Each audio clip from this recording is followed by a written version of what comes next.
Good morning, नमस्ते। मेरा नाम रोहित कुमार तिवारी है और आप इस बीच मेरे YouTube channel Urmila IAS academy में मेरे साथ जुड़े हुए हैं। एक लंबे समय के बाद एक बहुत महत्वपूर्ण टॉपिक लेकर के आपके पास आया हूं। इस टॉपिक से आपसे एक प्रश्न हर हाल में किसी भी कीमत पर आपको जनरल स्टडीज का अगर आपका पोर्शन आपके परीक्षा में तो आपको प्रश्न जरूर पूछे जाएंगे। मेरी ये कोशिश होगी कि मैं इस टॉपिक पर जितने भी क्वेश्चंस बन सकते हैं, जो भी चीजें हो सकती हैं, जो भी एस्पेक्ट्स हो सकते हैं, वो सब कुछ एक साथ समेट करके आपके पास लाऊं। तो आइए तैयार हो जाइए। वीडियो शुरू करने से पहले आपसे एक अपील कि आप मेरे इस YouTube चैनल को सब्सक्राइब जरूर कर दीजिएगा और अपने मित्रों, अपने ग्रुप्स, अपने सोशल मीडिया चैनल में इसको शेयर जरूर कर दीजिएगा। आइए शुरू करते हैं।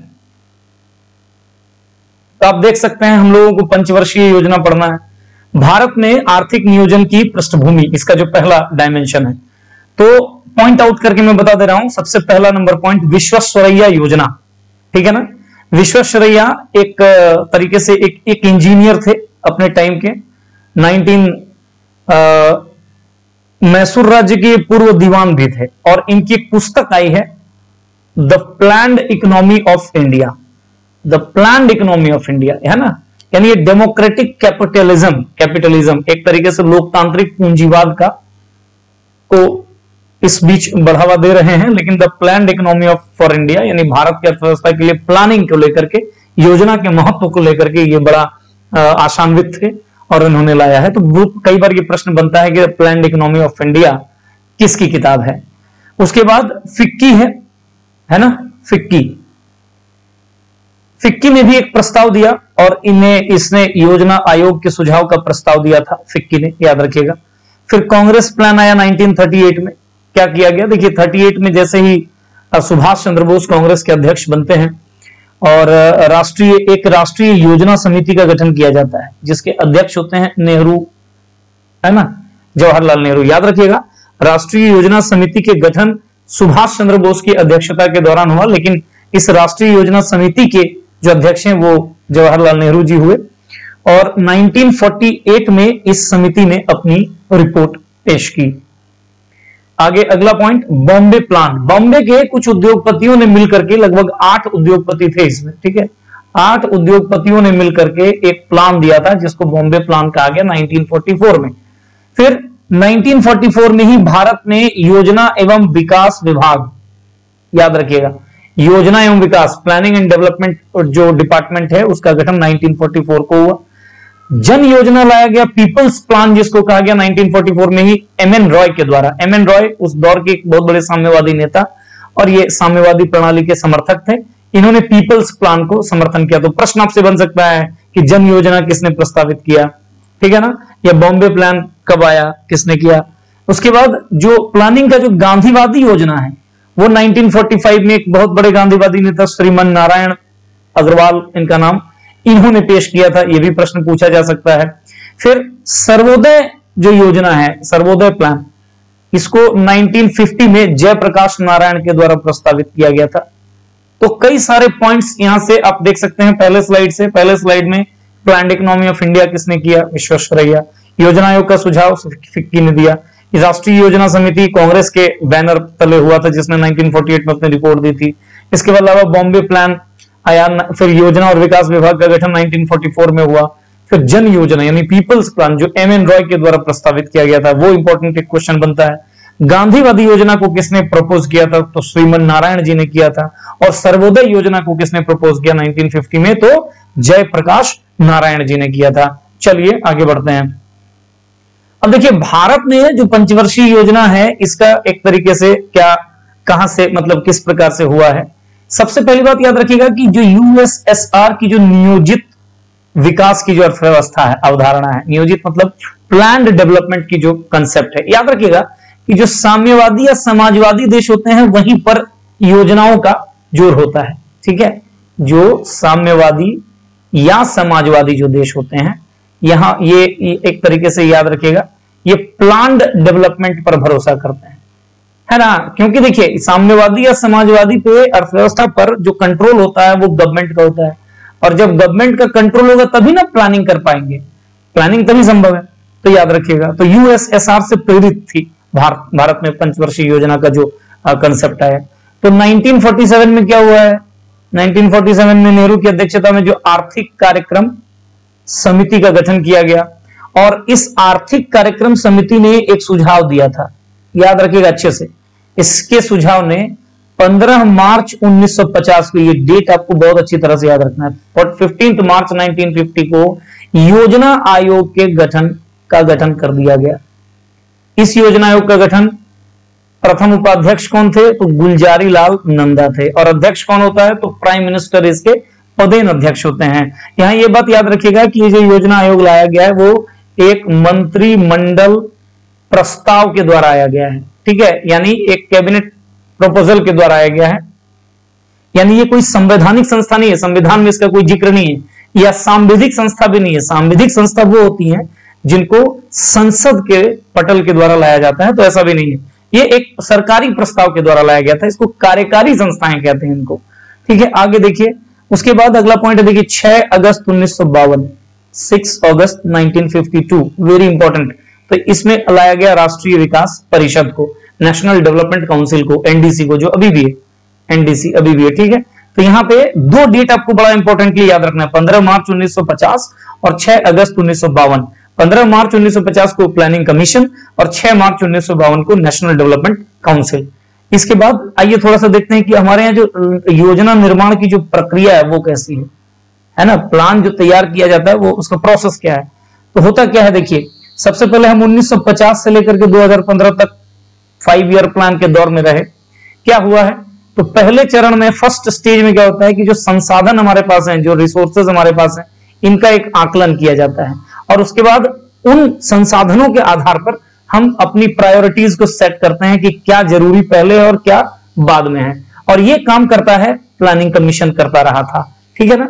इसके बाद ये जो प्लानिंग कमीशन ने जो निर्धारण किया प्राथमिकताओं का, वो पहुंच जाएगा एनडीसी के पास, यानी राष्ट्रीय विकास परिषद के पास, और तब ये पहुंच जाएगा सेंट्रल गवर्नमेंट के पास। तो यानी अगर देखा जाए तो प्लानिंग कमीशन क्या करेगा, संसाधनों का आकलन करेगा संसाधनों का, और प्राथमिकता को तय करेगा कि क्या काम, कौन सा काम पहले हो, कौन सा बाद में, ठीक है। और उसके बाद ये मामला चल जाएगा एनडीसी के पास, और फिर पार्लियामेंट में इसको भेज दिया जाता है सरकार के द्वारा।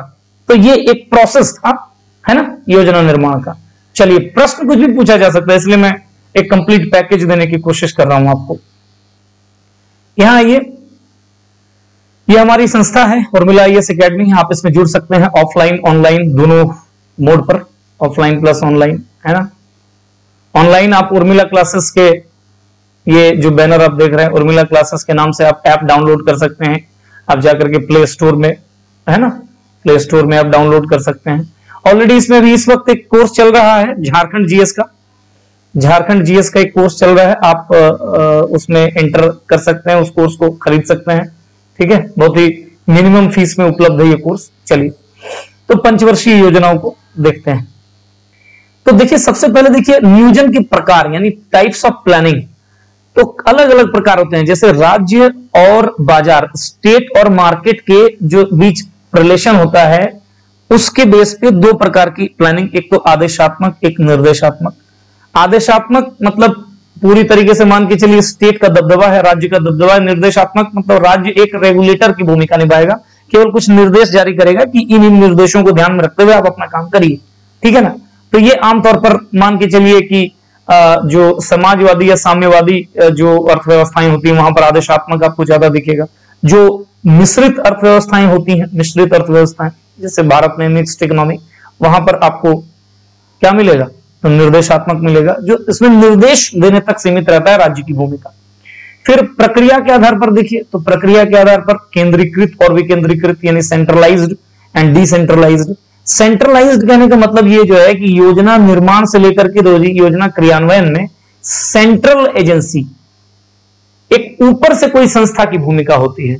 और विकेंद्रीकृत कहने का मतलब है कि योजना निर्माण से लेकर के उसके क्रियान्वयन तक में, प्लस क्रियान्वयन में एक निचले स्तर के जो संस्था है उसकी भूमिका होती है। जैसे मान लिया जाए पंचायत, तो अपने यहां जो पंचायतों का जो आपको देख सकते हैं कंसेप्ट, ये विकेंद्रीकृत नियोजन का एक बहुत ही बेहतरीन एग्जांपल है, जिसमें पावर को ऊपर से नीचे के स्तर पर शिफ्ट किया जाता है, राइट। तो याद रखिएगा, ये केंद्रीकृत और विकेंद्रीकृत है। अब जैसे पहले प्लानिंग कमीशन करता था, तो प्लानिंग कमीशन की जो कार्यशैली थी वो केंद्रीकृत योजना की कार्यशैली थी, मतलब ऊपर बैठे लोग ही तय कर देते थे कौन से स्टेट में क्या करना और क्या नहीं होना है, और ये एक बहुत बड़ी कमी थी। और इसी को दूर करने के लिए ही लाया गया नीति आयोग। नीति आयोग में क्या होता है, सभी राज्यों के मुख्यमंत्री, सभी जो केंद्र शासित प्रदेश हैं उसके प्रशासक, राज्यपाल, ये सब मिल करके अपने अपने लेवल पर तय करते हैं। कई ऐसे भी मंच हैं नीति आयोग के बैनर में कि जिसमें क्षेत्रीय मुद्दों को भी उभारा जाता है, और उसमें क्षेत्रीय जो स्टेक होल्डर्स हैं, भागीदार हैं, वो तय करते हैं, वो निर्णय लेते हैं, ऊपर से कोई बॉडी निर्णय नहीं लेती है। इसीलिए प्लानिंग कमीशन को आपकी जगह पे नीति आयोग ज्यादा विकेंद्रीकृत है ऐसा माना जाता है, राइट, क्योंकि वो सीएम्स को, बहुत सारे मुख्यमंत्रियों को, इन सबको जगह पे जाकर के डिसीजन मेकिंग अथॉरिटी के रूप में खड़ा कर देता है। अब देखिए टर्म के आधार पर, अवधि के आधार पर, तो दीर्घकालिक होता है।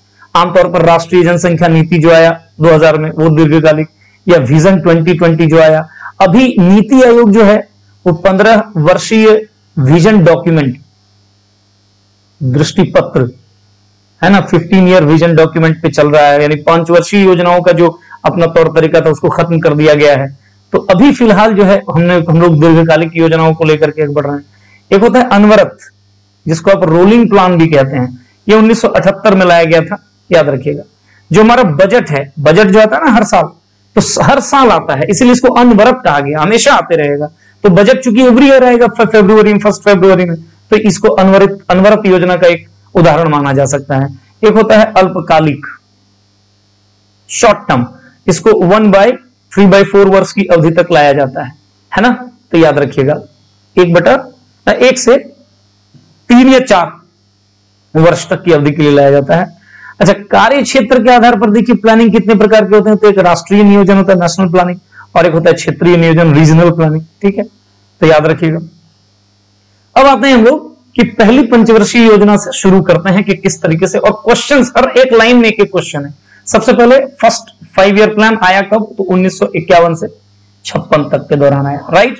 हेरोल्ड डोमर समृद्धि मॉडल पर यह योजना आधारित थी, बहुत बार पूछा हुआ प्रश्न है। इस योजना में कृषि और सिंचाई को प्राथमिकता दी गई थी। लक्ष्य क्या था, विकास दर 2.1% को हासिल करना, लेकिन 3.6% विकास दर हासिल हुआ, और इस तरीके से पहली पंचवर्षीय योजना हमें सफल पंचवर्षीय योजना के रूप में जानी जाती है। इस योजना के दौरान जो कुछ बड़े यूनिट्स जो लगाए गए, भाखड़ा नांगल परियोजना, दामोदर घाटी निगम 1948 में ही हुआ है, लेकिन इसकी कार्य पूरी काम धाम शुरू होता है इसी योजना के दौरान। हीराकुड परियोजना इसी में, यानी कई सारे जो मल्टी प्रोजेक्ट हैं, है ना, बहुउद्देशीय नदी घाटी प्रोजेक्ट हैं, इसमें आपको दिखाई देगा। फिर यूएसए के सहयोग से हमने 2 अक्टूबर 1952 को एक पहला कार्यक्रम शुरू किया था, सामुदायिक विकास कार्यक्रम, कम्युनिटी डेवलपमेंट प्रोग्राम चालू किया था। और याद रखिएगा 2 अक्टूबर 1952 को, very important fact, and USA के सहयोग से। इसके तहत क्या किया जाना था, तो देश के किसानों को कृषि से संबंधित जो एग्रीकल्चरल इनपुट्स हैं, जैसे उनको बीज देना, उनको उर्वरक देना, उनको खाद देना, इन तमाम चीजों को उनको मुहैया कराना था कम्युनिटी डेवलपमेंट प्रोग्राम में। आइए दूसरे में, सेकंड जो 5 ईयर प्लान आपको दिखाई दे रहा है वो 56 से 61 तक चला, और इसको याद रखिएगा नेहरू महालनोबिस मॉडल पर आधारित है। ये बहुत बार पूछा हुआ प्रश्न है। पहला वाला हेरोल्ड डोमर मॉडल, ये नेहरू महालनोबिस मॉडल। नेहरू से तो आप परिचित होंगे, महालनोबिस भारत में सांख्यिकी मामलों के जनक कहा जाता है, इनको सांख्यिकी मामलों के जनक कहा जाता है। और याद रखिएगा इन्हीं का जन्म दिवस 29 जून को होता है, और इसीलिए हम लोग 29 जून यानी कल ही जो निकला, इसको हम लोग सांख्यिकी दिवस कहते हैं के रूप में मनाते हैं, ठीक है ना, स्टैटिस्टिक्स डे दिवस के रूप में मनाते हैं। यही तो पीसी महालनोबिस जो है वो भारत में सांख्यिकी मामलों के जनक कहे जाते हैं, और नेहरू महालनोबिस के ही मॉडल पर आधारित थी हमारी दूसरी पंचवर्षीय योजना। और इसमें भारी उद्योगों पर बल दिया गया था, हैवी इंडस्ट्रीज पर बहुत ज्यादा बल दिया गया था। मुख्य उद्देश्यों में क्या था, तो एक समाजवादी समाज की स्थापना करना, आप देख सकते हैं, है ना, स्थापना करना। और इस योजना के दौरान याद रखिएगा राउरकेला, भिलाई, इसके अलावा दुर्गापुर में लौह इस्पात संयंत्र की स्थापना की गई। बहुत एक बार क्वेश्चन बना है कि निम्न में से कौन सी पंचवर्षीय योजना के दौरान 3 बड़े इस्पात संयंत्रों की स्थापना की गई थी, तो राउरकेला, भिलाई और दुर्गापुर। बढ़िया से याद रखिएगा, राउरकेला, भिलाई और दुर्गापुर, मिस्टेक नहीं करना, बोकारो नहीं है इसमें, ठीक है। चितरंजन लोकोमोटिव जो आपको नजर आता है कहां पे, वाराणसी में, है ना। ये सिंदरी में जो उर्वरक कारखाना आपको नजर आता है, ये सब के सब आपके दूसरे पंचवर्षीय योजना के दौरान लाए गए। थर्ड पंचवर्षीय योजना, तीसरी पंचवर्षीय योजना का ना नसीब बड़ा फूटा हुआ था। देखिएगा क्या क्या दिक्कत आता है। सबसे पहले याद रखिएगा कि इसमें कृषि और उद्योग दोनों पर बल दिया गया। पहली पंचवर्षीय योजना में कृषि, दूसरी पंचवर्षीय में उद्योग, और तीसरी पंचवर्षीय योजना में कृषि और उद्योग दोनों पर बल दिया गया। आत्मनिर्भर अर्थव्यवस्था के उद्देश्य को, अर्थव्यवस्था का इस योजना का उद्देश्य बनाया गया। यहां पर दिक्कत क्या है, क्यों इसकी बना, ये जो टर्म बड़ा डैमेज कर गया। 1962 में सबसे पहले हम भारत चीन युद्ध का शिकार होते हैं। थोड़ा सा 1965 में हम भारत पाकिस्तान का युद्ध होता है, और 1965-66 में याद रखिएगा भीषण सूखा होता है। थोड़ा सा देखने में दिक्कत हो रहा होगा, लेकिन मैं लिख दे रहा हूं, बहुत ही जबरदस्त सूखा का सामना करना पड़ा। तो याद रखिएगा इस वजह से ये जो तृतीय पंचवर्षीय योजना है, ये एक तरीके से असफल पंचवर्षीय योजना रही, है ना। और भी कुछ कारण है, जैसे मान लिया जाए कार्यकाल के दौरान नेहरू जी की, यानी एक रनिंग प्रधानमंत्री का, है ना, मृत्यु हो गया। और सिर्फ इन्हीं की मृत्यु नहीं हुई, बल्कि इसके बाद अगर आप जाओगे तो आपको दिखाई देगा जस्ट एक साल के बाद लाल बहादुर शास्त्री जी का ताशकंद, उज्बेकिस्तान की राजधानी ताशकंद में जाकर के मृत्यु हो गई। तो ऐसी कई दिक्कतें आई जिनकी वजह से ये पूरा जो योजना है एक तरीके से सही रिजल्ट नहीं दे पाया, ठीक है ना। फिर आगे बढ़ते हैं वार्षिक योजनाओं पर। तो आपको एक बात बता दूं कि हम 1966 से 1966 से 69 तक, है ना, ये 3 साल हमने कोई पंचवर्षीय योजना नहीं लाया। और इस अवधि को विपक्ष के द्वारा, याद रखिएगा, ऑपोजिशन इसको योजना अवकाश का दौर कहता है। 1966 टू 1969 इसको विपक्ष योजना अवकाश कहता है, योजना अवकाश कहता है। किंतु सत्ता पक्ष इसको क्या बोलती है, तो हम लोग वार्षिक योजनाएं लाए हैं, ये सत्ता पक्ष कहता है, ठीक है। ये याद रखिएगा। कुछ ऐसी इतनी दिक्कत आ गई, खाद्यान्न आत्मनिर्भरता को लेकर के हमारी परेशानी हो गई। और इसी दौरान आपको नजर आएगा कि हमने जो हरित क्रांति जैसे कार्यक्रमों को भी चलाया है, ठीक है ना। तो याद रखिएगा।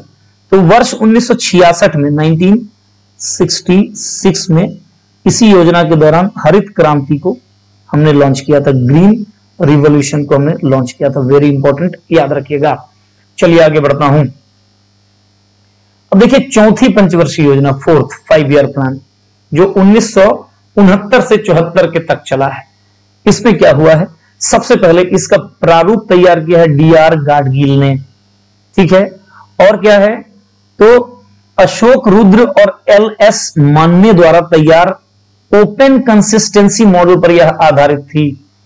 तो इसको अशोक रुद्र और एसएल मान्य के द्वारा तैयार किया गया था, डीआर का मॉडल पर आधारित था, लेकिन डीआर गाडगिल ने इसके प्रारूप को तय किया था, पूछा जा सकता है।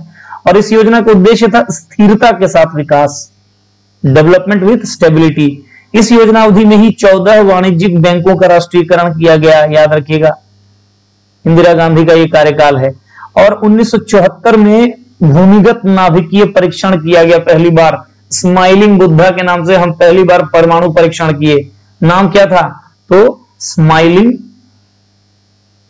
बुद्धा, याद रखिएगा।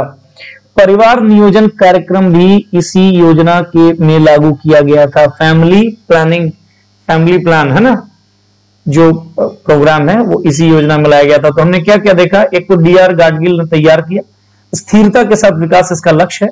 14 वाणिज्यिक बैंकों का राष्ट्रीयकरण होता है। 74 में आपका स्माइलिंग बुद्धा के नाम से हम लोग परमाणु टेस्ट करते हैं, एटॉमिक टेस्ट होता है। और परिवार नियोजन कार्यक्रम इस योजना के अंतर्गत लाया जाता है। अगला फिफ्थ 5 ईयर प्लान देखते हैं। यह 1974 से 79 तक के लिए लाया गया, किंतु 1970, अच्छा यहां पे 2 अक्टूबर 1975 में, याद रखिएगा, आरआरबी, अच्छा ठीक है।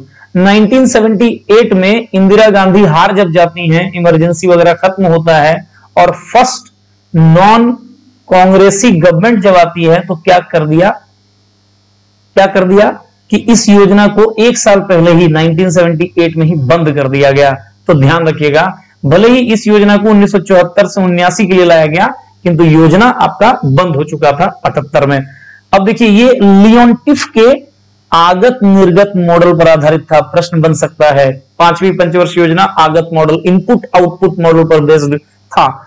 इस योजना का उद्देश्य देखिए गरीबी उन्मूलन तथा आत्मनिर्भरता। पहली बार देखिए गरीबी उन्मूलन शब्द आ रहा है। बहुत बार पूछा हुआ प्रश्न है कि गरीबी उन्मूलन का लक्ष्य कौन सी पंचवर्षीय योजना में था, तो 5वीं पंचवर्षीय योजना में।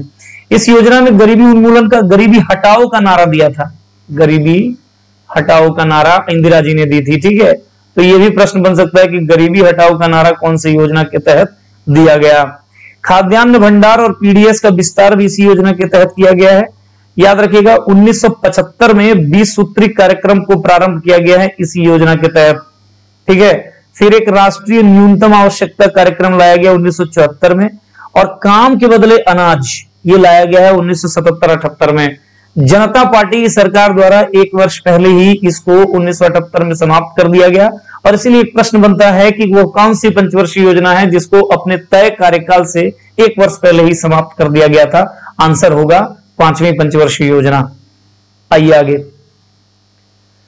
इसके बाद फिर क्या हुआ, उन्होंने मतलब जनता पार्टी की सरकार ने पंचवर्षीय योजना के कंसेप्ट को बंद कर दिया और ले आए कौन सा योजना, अनवरत योजना, रोलिंग प्लान। 1978 से 80 तक चला, क्योंकि 80 में फिर ये सरकार गिरती है, कांग्रेस की सरकार आती है और पंचवर्षीय योजनाओं को लाती है। हो सकता है ऐसा कि दोबारा अगर अभी फिर से कांग्रेस की सरकार कभी आए आगे, तो फिर से आपको पंचवर्षीय योजनाएं देखने के लिए मिल जाए। तो जनता पार्टी सरकार द्वारा 1 अप्रैल 1978 से 31 मार्च 1980 तक के लिए अनवरत योजनाएं प्रारंभ की।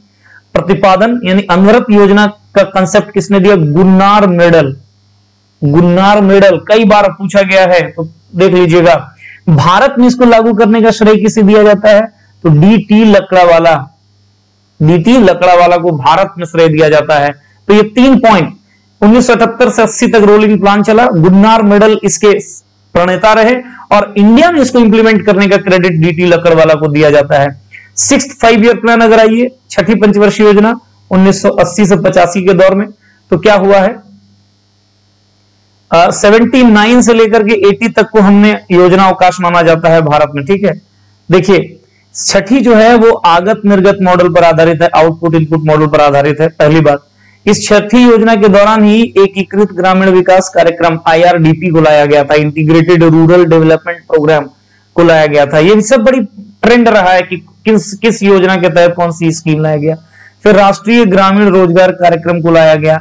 योजना आयोग के कार्यदल द्वारा गरीबी निर्देशांक लागू किया गया। जो आप सुनते हैं ना कैलोरी मान, एक 2400 कैलोरी ग्रामीण क्षेत्र में और 2100 किलो कैलोरी आपका शहरी क्षेत्र में जो मिलता है वो गरीबी रेखा से ऊपर है।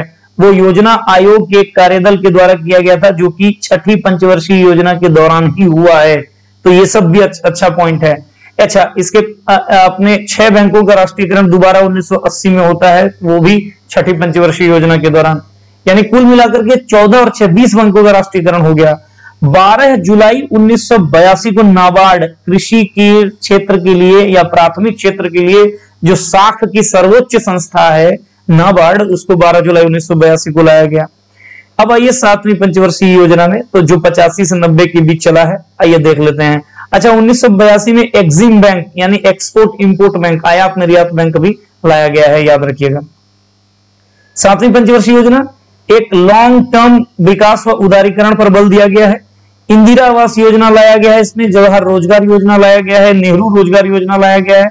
1986 में स्पीड पोस्ट की व्यवस्था की शुरुआत की गई इसी के टाइम में।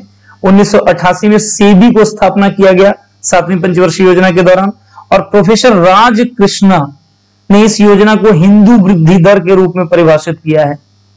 हिंदू वृद्धि दर याद रखेगा, मतलब बड़ी ही स्लो ग्रोथ रेट, हम बहुत ही धीरे धीरे ग्रो कर रहे थे, उसको हिंदू वृद्धि दर कहा गया है, राइट, है ना। तो ध्यान रखिएगा। और ये हिंदू ग्रोथ रेट को कंसेप्ट प्रोफेसर राज कृष्ण के द्वारा लाया गया था, ये कंसेप्ट। चलिए आगे बढ़ते हैं।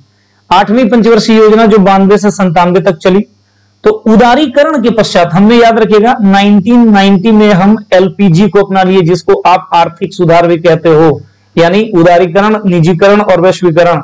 तो उदारीकरण के पश्चात लागू की गई पहली योजना, कई बार प्रश्न बनता है कि उदारीकरण के पश्चात लाई गई पहली योजना कौन सी थी, तो आंसर होगा 8वीं पंचवर्षीय योजना, जो 92 से 97 तक चला। ठीक है, ये जॉन डब्ल्यू म्यूलर इनके मॉडल पर आधारित था। मानव संसाधन विकास पर इसमें बहुत ज्यादा बल दिया गया है। तो प्रश्न एक आता है कि कौन सी पंचवर्षीय योजना में ह्यूमन रिसोर्स पर ज्यादा फोकस किया गया, 8वीं पंचवर्षीय योजना।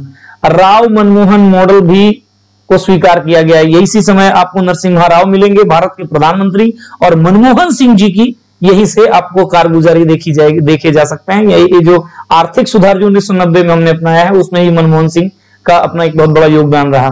अच्छा, आदेशात्मक जो योजना है, यानी अब तक जो हम समाजवादी जो प्रारूप में हमारी अर्थव्यवस्था चल रही थी, हम आदेश दे रहे थे, state he all in all था, अब उसके स्थान पर हम निर्देशात्मक नियोजन की ओर बढ़ गए 1990 के बाद। यानी अब हम पूंजीवाद की ओर मुड़ गए, अब हम उदारवाद की ओर मुड़ गए, अब हम निजीकरण की ओर मुड़ गए, अब हम समाजवाद से पूंजीवाद की ओर। और इसीलिए कहा जाता है कि 1990 तक भारतीय अर्थव्यवस्था मिक्स अर्थव्यवस्था जरूर रही, मिश्रित अर्थव्यवस्था जरूर रही, किंतु झुकाव समाजवाद की ओर था। और 1990 के बाद भी हम मिश्रित अर्थव्यवस्था ही है, किंतु हमारा झुकाव पूंजीवाद की ओर है, निजीकरण की ओर है। इसके अलावा 1/1/1995 वेरी इंपॉर्टेंट, भारत WTO का मेंबर भी बनता है।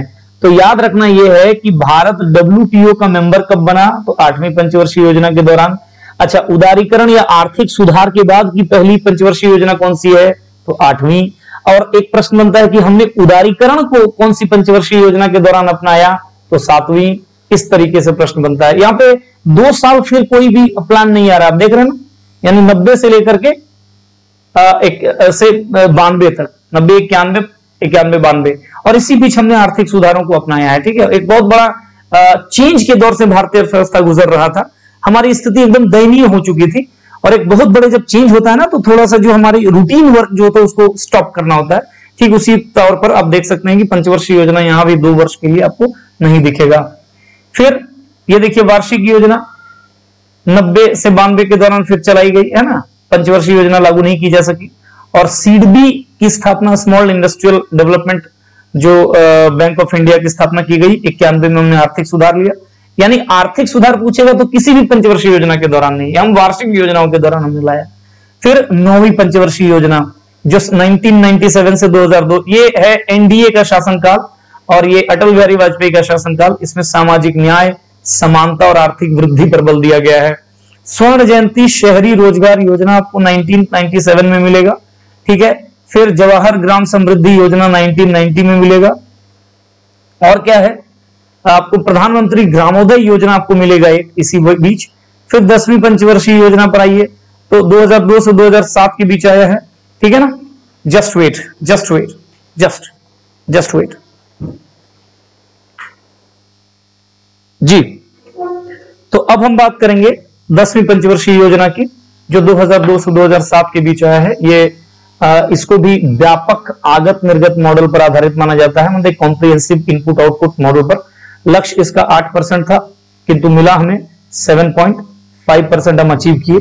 निवेश दर जीडीपी का 32.1% था, बचत दर 31.9% था, और लक्ष्य 23.31% था, जबकि बचत दर 31.9% रहा। माना ऐसा जाता है कि ये जो है बहुत ही सफल पंचवर्षीय योजना में से एक इसको माना जाता है। ठीक है, 11 5-ईयर प्लान जो 2007 से 2012 तक चला, इसका उद्देश्य क्या था, तो तीव्रतर और अधिक समावेशी विकास दर की ओर, है ना।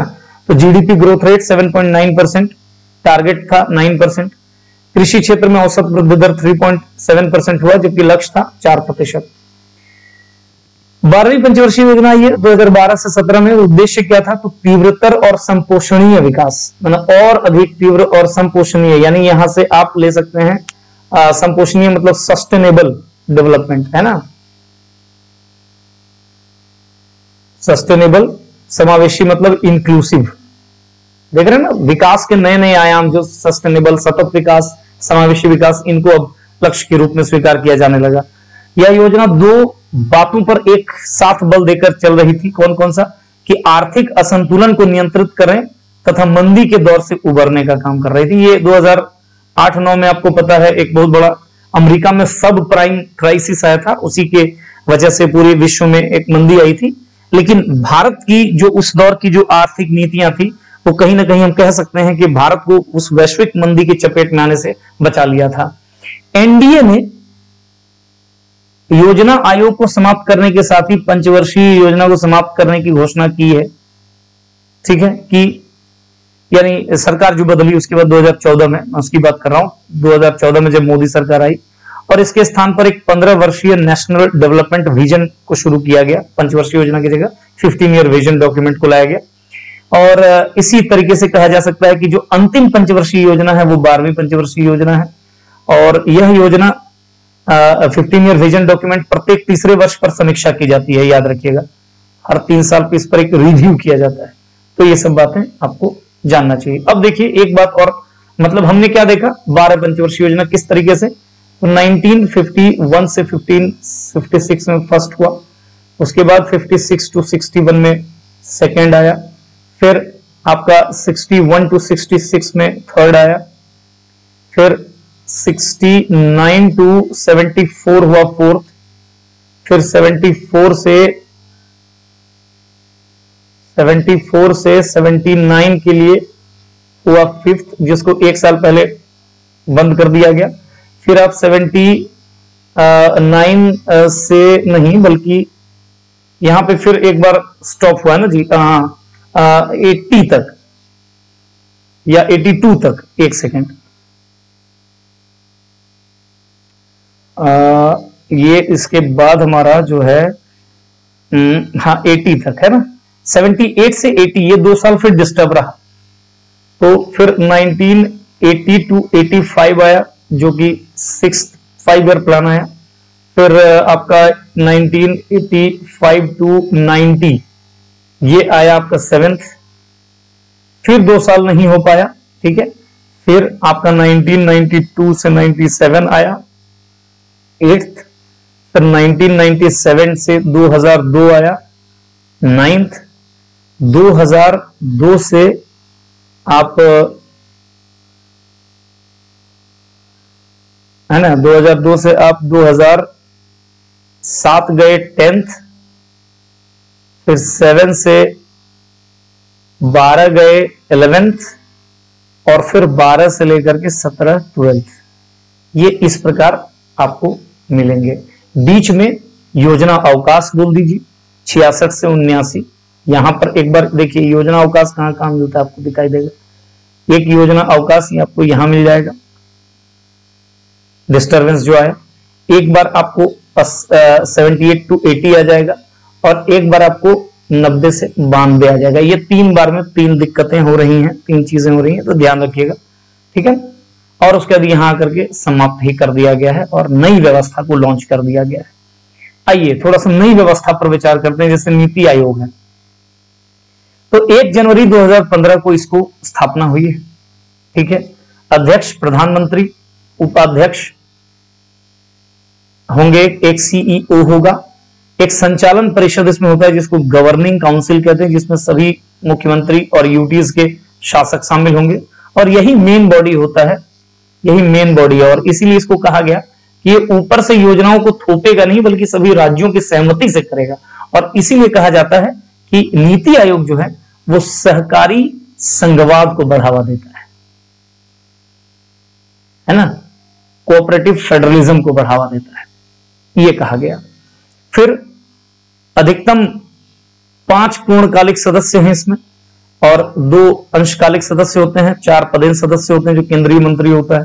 उद्देश्य क्या है, तो महत्वपूर्ण दिशा और रणनीतिक जानकारी प्रदान करेगा, क्रियान्वयन को त्वरित करेगा नीतियों का, मंत्रालयों और 2 मंत्रालयों और केंद्र तथा राज्य के मध्य जो बेहतर तालमेल है उसको बनाएगा, सहकारी संघवाद की भावना को, सहकारी संघवाद मतलब जहां पे केंद्र और राज्य आपस में दोस्ताना संबंध को बनाते हुए आगे बढ़े एक इस प्रकार की व्यवस्था, उसको प्रोत्साहित करेगा, कार्यक्रमों के निगरानी और मूल्यांकन करेगा, और तकनीकी यानी टेक्नोलॉजी प्रौद्योगिकी के आधुनिकीकरण और क्षमता निर्माण पर जोर देगा। ये नीति आयोग है। नीति आयोग और योजना आयोग में फर्क क्या था, ये 15/3/1950 में स्थापना हुई है, ये 1/1/2015 में स्थापित हुआ है। केंद्र सरकार की इसमें महत्वपूर्ण भूमिका होती थी, लेकिन इसमें ये पीपीपी मॉडल पर आधारित है, यानी पब्लिक प्राइवेट पार्टनरशिप। एक तो ये है। दूसरी बात, ये इसमें ये केंद्रीकृत व्यवस्था थी, यानी सेंटर का दबदबा ज्यादा था, सेंटर ही सब कुछ तय करता था। ये विकेंद्रीकृत, जैसा मैंने अभी आपसे बताया, सभी राज्यों के मुख्यमंत्री, सभी यूटीज के प्रशासक इनको ही मिला करके ये काम करेगा, एक दूसरे से बातचीत करके करेगा, सहमति के आधार पर करेगा। ठीक है, ये राज्य को अधीनस्थ बनाता था, यानी स्टेट जो होते हैं सेंटर के अंडर आ जाता था, और इसमें राज्य को सहयोगात्मक भूमिका दिया है। इसमें इस योजना का अनुमोदन स्वयं नहीं करता है ये, किंतु योजना का अनुमोदन स्वयं करता है नीति आयोग। ठीक है। दूसरी बात, ये संघवाद का विरोधी है एक तरीके से, मतलब संघीय भावना को, मतलब केंद्र और राज्य के मध्य एक टशन की स्थिति क्रिएट करता था, जबकि ये सहयोगात्मक संघवाद पर आधारित है। ये सब कुछ पॉइंट्स हैं। फिर आप थोड़ा सा देख लीजिए एनडीसी को, राष्ट्रीय विकास परिषद को, तो कैबिनेट के प्रस्ताव से, नीति आयोग भी कैबिनेट के प्रस्ताव से ही बना है ना। 6 अगस्त 1952 को स्थापित हुआ। ये एक गैर संवैधानिक निकाय है, याद रखिएगा। और ठीक है, गैर संवैधानिक निकाय है। सांविधिक निकाय भी इसको नहीं बोलेंगे, गलत है, ये लाइन आप छोड़ दीजिए। सांविधिक मतलब जो संसदीय अधिनियम के द्वारा होता है, तो उसको देखिए 3 प्रकार की संस्थाएं होती हैं। संस्थाएं देखिए, या तो संवैधानिक होगा, तो संविधान में इसका जिक्र है, या तो आप गैर संवैधानिक कह सकते हैं। और जो गैर संवैधानिक है, इसका 2 भाग होता है, या तो सांविधिक होगा, जो सांविधिक होगा मतलब सीधा सीधी संसदीय या राज्य अधिनियम द्वारा बनाया गया है, यानी इसके लिए संसद या विधानसभा में पारित करके लाया गया है, तब इस बॉडी को का जन्म हुआ है। और नहीं तो फिर सरकारी प्रस्ताव, और सरकारी प्रस्ताव के द्वारा जो बनता है उसको आप कार्यकारी संस्था कहते हैं। तो इस प्रकार नीति आयोग, योजना आयोग, राष्ट्रीय विकास परिषद, ये सब क्या है? कार्यकारी संस्था है। तो आपको बता दूं कि 3 प्रकार की संस्थाएं, संवैधानिक, और सांविधिक और कार्यकारी। ठीक है, याद रखिएगा। इसमें भी पीएम पदेनाध्यक्ष होता है, इसमें भी क्या है? पीएम पदेनाध्यक्ष होता है। अच्छा, नीति आयोग का सचिव इसका सचिव होता है। और के संथानम ने इस निकाय को सुपर कैबिनेट की संज्ञा दी थी। सुपर कैबिनेट, क्योंकि यही सारी योजनाओं को फाइनली अप्रूव करता था, क्या करता है, इसीलिए। करेक्ट। तो कुल मिलाकर के इतनी सारी बातें हुई, और मुझे लगता है इस टॉपिक को आप ठीक से और तैयार कर लीजिएगा। तो यहां से 2 क्वेश्चन आपके परीक्षा में, 1 से 2 क्वेश्चन हमेशा पूछा जाता है, और ये आपका तैयार हो जाएगा। तो आज के लिए इतना ही। एक बार फिर से आप सबसे अपील की, मुझे मेरे आप यहां से जाकर के ऐप डाउनलोड कर सकते हैं, मेरा गूगल प्ले स्टोर पे जाकर के, उर्मिला क्लासेस के नाम का, और वहां पर आप ऑनलाइन अपनी पढ़ाई को अंजाम दे सकते हैं। इसके अलावा ऑफलाइन बैचेस हमारे बोकारो में उपलब्ध है, आप वहां भी आ सकते हैं। सो बहुत बहुत धन्यवाद, नमस्कार।